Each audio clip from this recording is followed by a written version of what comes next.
So, just give you a general overview of what is where this caravan's sitting now. Give you an idea. So, as I say, it's a hut on wheels basically, and more like a beach hut where you can get changed out of your wet swimming gear. Obviously, it's nowhere near finished yet. My wife's just brought all the colour in today that we're going to do on it. Mia's been working on these steps here. Found some oak at the back, so they sit there quite nicely. And I'm working on the wheels, which I'll take you down to the lower garage and I'll show you. So it's up on the axle stands now. You can see they're just off the ground there.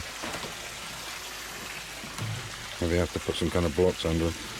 So I'll do one at a time. It'll take a couple of weeks to get them all done. So I've got this one off at the moment, and it's in the sandblaster, and I'll show you what we're doing. So this has got to get another coat of paint on it. You can see where it's still not very good there. So we'll give it another coat, fill up all these, put these screws in a bit more, fill it up, and my wife wants the top painted along there and that bit along the front. Yeah, just brighten it up a bit.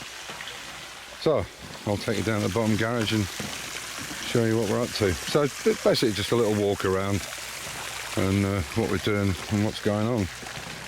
There's so many projects on the go. This is another one that will be coming up soon before the end of winter.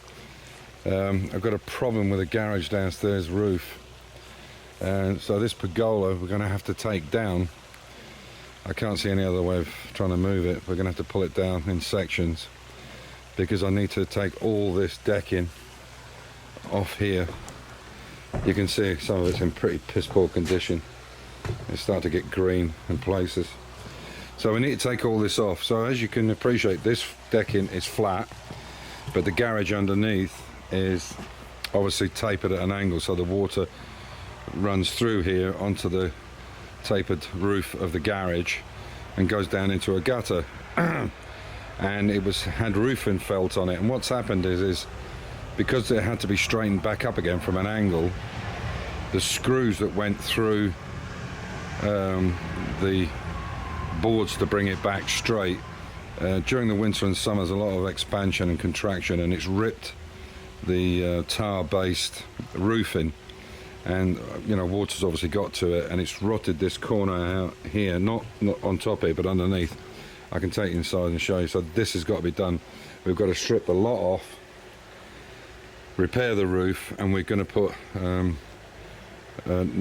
non-contact blocks between here and between this decking on the floor here and the roof itself. So it's wood at the moment with screws, but we're not going to put any screws. When we redo the garage roof, there'll be no screws put into it. It'll just be a solid, whatever the roofing is.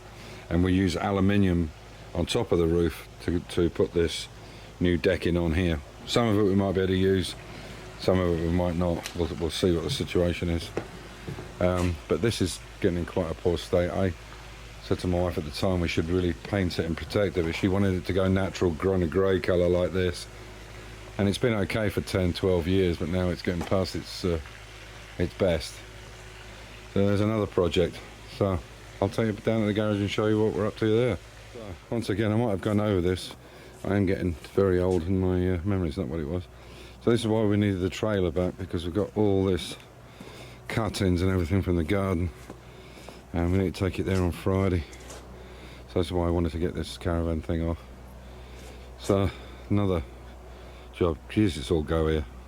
I think we've got a bit of a problem there. The balloon's coming down right next to our house.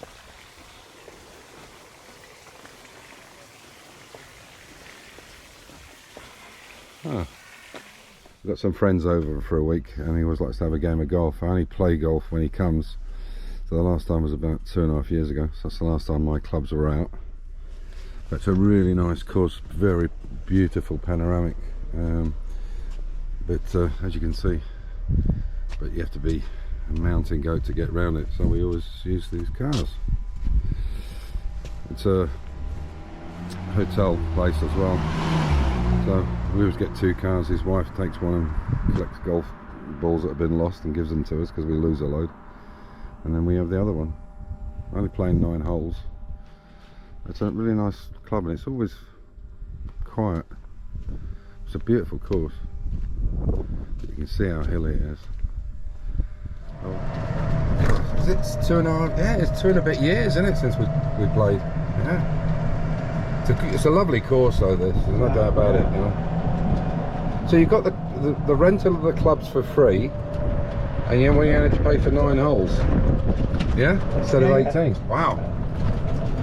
What is it for 9 holes anyway? I've paid for us 39 euros. Yeah. Otherwise we had to pay about 130. And how much are the cars? How much are the golf cars? Yeah. How much are the cars? Including the cars. It's €39 each. No, both. 39, 33, 93. Sorry. 93. So we got two cars 2 cars and 2 players for €93. Yeah. Wow, that's pretty damn good. Here, this is one, isn't it? This is it here. Yeah. Yeah, this is T1. Yeah, there we go. So look, there we go. So this is the views. This is, as I said, this is Steggers back. You can see it's quite a hilly course. That's why you need 2 golf carts. But we're going up there. So and it's hardly, I mean, it's holidays and there's hardly anybody on it. Yeah. Bit of a mess. There's bits of the Citroen. There's the front wings there. There's the lift up bonnet sections. There's the grille. Beautiful grille on it there. And yeah, and I had a friend down, Victor, who's did 2 subframes. One's done, and then this one's his second one for his other car, and which is going to replace in the winter, but it needs some repairs on it, as you can see there. So I mean, he's going to repair it for him and weld it, and he was doing all the trunnions today as well, so he sandblasted everything. But really, we have to have a massive clean up before they go back to Bosnia, because the place is a mess. There's shit everywhere. So another job I've been doing is, again, people who watch us regularly will know this. This is an old, it was a douche shower cabinet, and my wife had a new one put in some years back, and I thought we could use it, and it fitted perfectly on this little miniature trailer that I made. And then we use it for sandblasting bigger stuff. So you can see there's one of the wheels in there that I've started to sandblast. And I'll do the same with the 2 back wheels as well. So you've got, well, 2 sets of gloves that are knackered on that side, and another set on this side. So we use this for the bigger jobs, and then what we do is we sift it, get all the debris and the shit paint out of it, and put it into there, and we have the gun, and away we go. So some of the other projects. So as you know, this is the Citroen body. So this is going to be a big job over the winter, rebuilding the whole rear cab of that. So I'll do it on the English wheel and do a series on it of how we're going to put it together. And it's going to be one of those kind of suck it and see things. But that'll be sandblasted in the next 3 weeks. So that, the chassis and everything else, and I'll use this jig, rotational jig, to put it on. This is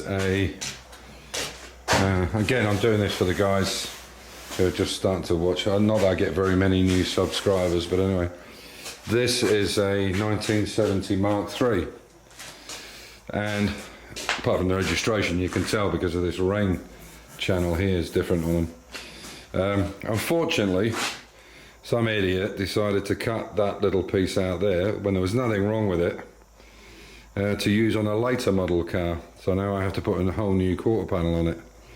I've got a new front end for it, new A-frames. So what I'm doing with this car is, I don't intend to restore it. I'm just going to restore the body completely, get everything new, lead load, whatever needs lead load, and get it perfect as a body in white, which it will be. It'll be in white primer. So I'll completely rebuild it. I have the logbook for it from 1970, and then I'll put it up for sale as a shell, you know, prepared shell. I've even got loads of bits to go with it, which I'll just kind of give away. I just want to get my money back on the shell, to be honest, and the registration, obviously, document, whatever. So we'll make that really nice, but again, it's a side project. It's not something that I have to do straight away. So yeah, that's where we're at. And oh yeah, and I mentioned earlier about, so you can see, look at the rot up there. You can see how bad the mould is up in the corner. Yeah, so it's starting to damage the main beam, so we need to take it off. You can see here it's all alright. Let me pull back in again, otherwise I'm a bit of focus or see anything. You can see the rest of the garage is fine. It's just that one corner up there. And what's happening is the water's getting in. So I'm going to have to replace some of the boards and some of those end boards. And we need to do that before the winter comes. So this is a big job. But while it's in this condition, I'm going to use in here for sandblasting, as I said, this cab, the chassis, the axles, everything on that 1935 Citroen. And I've got rubber we can put on the ground here, because obviously, you know, this is not like sand that you can just leave on the ground. This has to be used again and again, well, as much as you can use it, because it's pretty expensive.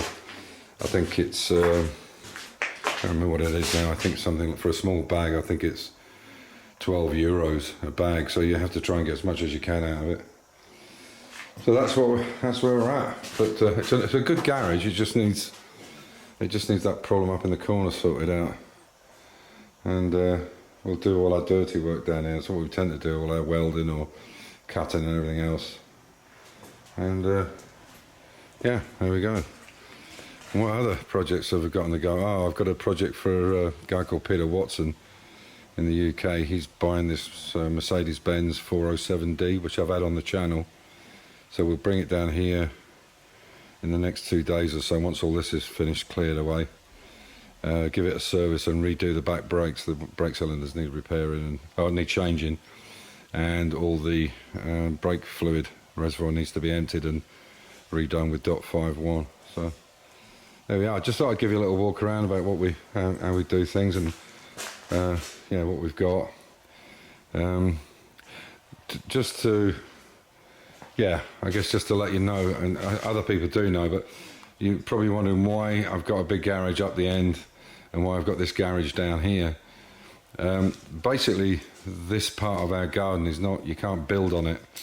So using a tent, which theoretically it is, well, it's not just theoretically, it's possible to take it all down and move it. So I don't need planning permission.